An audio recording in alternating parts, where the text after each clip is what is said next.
মাথায় হাত পুজো উদ্যোক্তাদের মিলল না জেলা প্রশাসনের অনুমতি। তাহলে কি বন্ধ করতে হবে ১১২ ফুটের সবচেয়ে বড় দুর্গাপুজো? সোমবারে রয়েছে ফের হাইকোর্টের শুনানি। এরই মধ্যে মুখ্যমন্ত্রীর দ্বারস্থ হতে চলেছে পুজো উদ্যোক্তারা। জেলা প্রশাসন সূত্রে খবর, অনুমতির জন্য রয়েছে বিস্তর ফাঁকফোকর। তাই রানাঘাটের কামালপুর অভিযান সংঘের ১১২ ফুটের দুর্গা প্রতিমার অনুমতি দেয়নি নদিয়া জেলা প্রশাসন। বাধ্য হয়ে হাইকোর্টের দ্বারস্থ হয় পুজো উদ্যোক্তারা। বুধবার নদিয়ার জেলা শাসককে ১১২ ফুটের দুর্গা প্রতিমার বিষয়ে সিদ্ধান্ত নিতে বলেছিল হাইকোর্ট।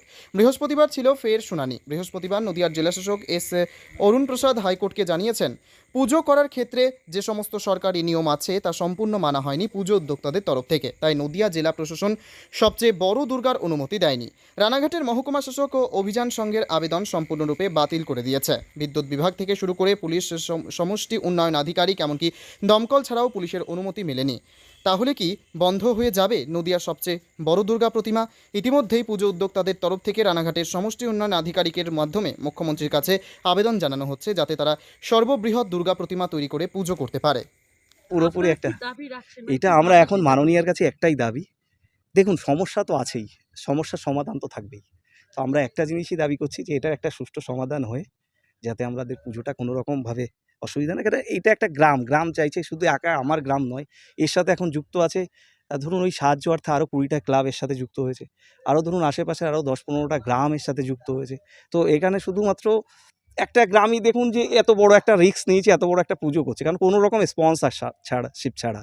তো সেই জায়গায় দাঁড়িয়ে আজকে যদি এই পুজোটা বন্ধের দিকে যায়, তো এটা একটা অনেক দিকে খারাপ ইমপ্যাক্ট হবে।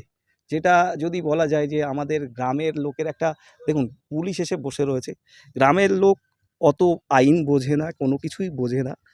আমি এই দুদিন নেই, আমি অলরেডি কলকাতায় হাইকোর্টে দৌড়াচ্ছিলাম। তো সেই অবস্থায় গ্রামের লোক একটাই আশঙ্কা করছে যে পুলিশ কেন এসছে? পুলিশ দেখলেই এদের একটা মাথায় একটা সবসময় একটা ভয় কাজ করে, বোধহয় কোনো একটা কিছু হচ্ছে। তো সেই জায়গায় দাঁড়িয়ে যাই হোক, সবাইকে আশ্বস্ত করা হয়েছে, যা হোক একটা সুষ্ঠু সমাধান। আমরা মাননীয় মুখ্যমন্ত্রীর কাছে আবেদন জানাচ্ছি, অন্তত আমাদের পরিবেশটা দেখে অন্তত যাতে এটার একটা সুষ্ঠু সমাধান হয়, আমরা যাতে পুজোটা করতে পারি।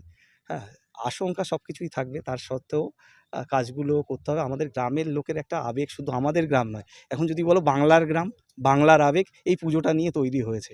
যদি বলা হয় আজকে এই পুজোটা নিয়ে এমন একটা জিনিস তৈরি হয়েছে, আশঙ্কাটা আসছে। ইভেন আমার কাছে যে সমস্ত কল আসছে, বিদেশ থেকেও প্রচুর কল আসছে যে তারা এই পুজোটা দেখতে আসতে চাইছে। তো এটা শুধু আমাদের একটা আবেগ নয়, এটা টোটালি বাংলারই একটা আবেগ।